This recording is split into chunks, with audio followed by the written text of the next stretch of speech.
हर जगह से तंगदस्ती होती रहती है, परेशानियां और जितने भी हो सके लोन बढ़ जाते हैं।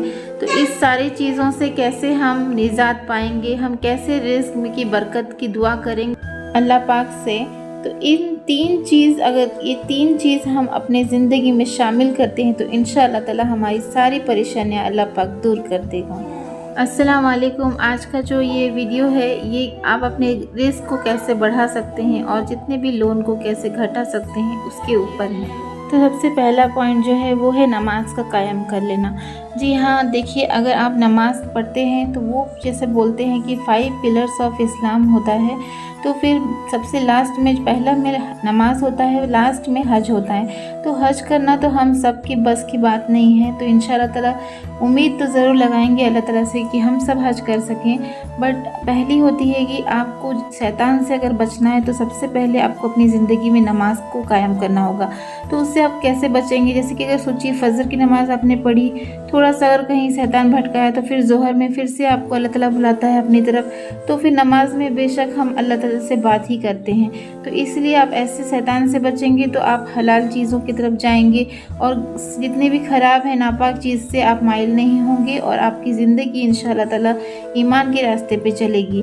और ऐसे ही नमाज को जब हम कायम करेंगे तो फिर जैसे कि रोज़ा होता है, ज़कात, सदका, सब कुछ हमारे जो ज़िंदगी में हम शामिल करेंगे, क्योंकि एक नेकी अगर आप करने के लिए स्टेप बढ़ाएंगे तब अल्लाह ताला 3 नेकी आपकी तरफ भेजेगा।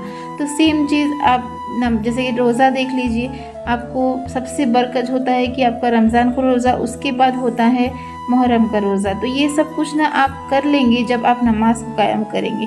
तो इंशाअल्लाह ताला अलार्म लगाइए, कैसे भी आप फजर की नमाज से शुरू कीजिए और देखिए फिर आपकी ज़िंदगी में कैसे तब्दीली होगी और इससे आपको रिस्क में भी अल्लाह आपको बरकत देगा।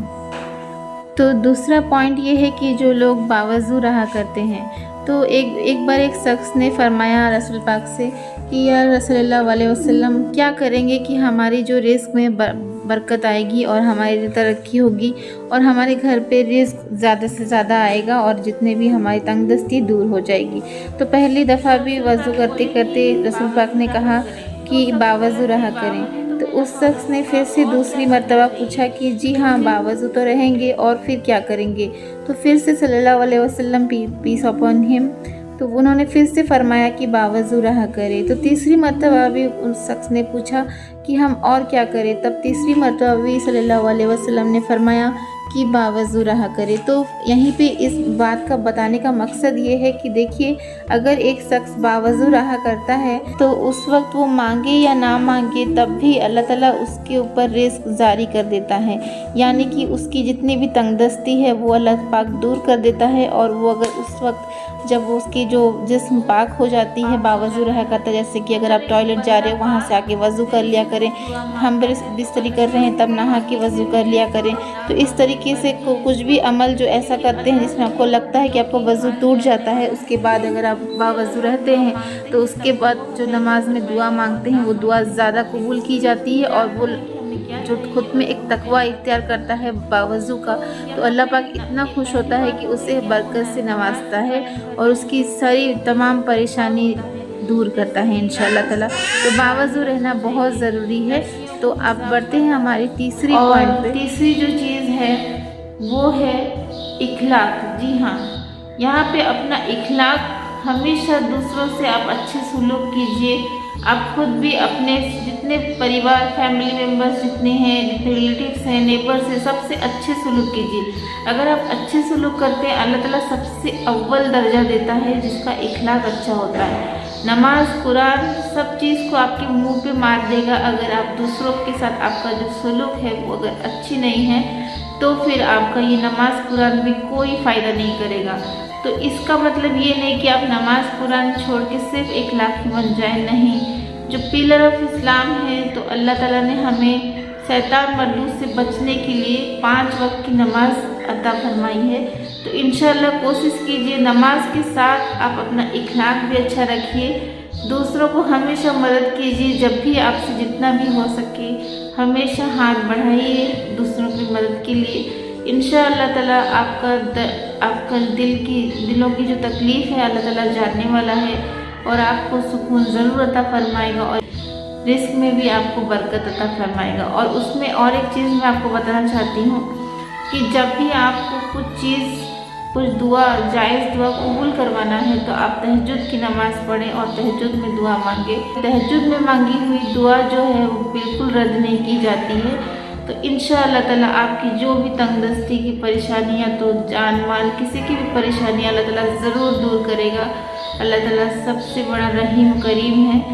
और मैं ये चीज़ आपको इसलिए बता रही हूँ क्योंकि मैं भी इसी दौर से मैं गुजर चुकी हूँ और गुजर भी रही हूँ।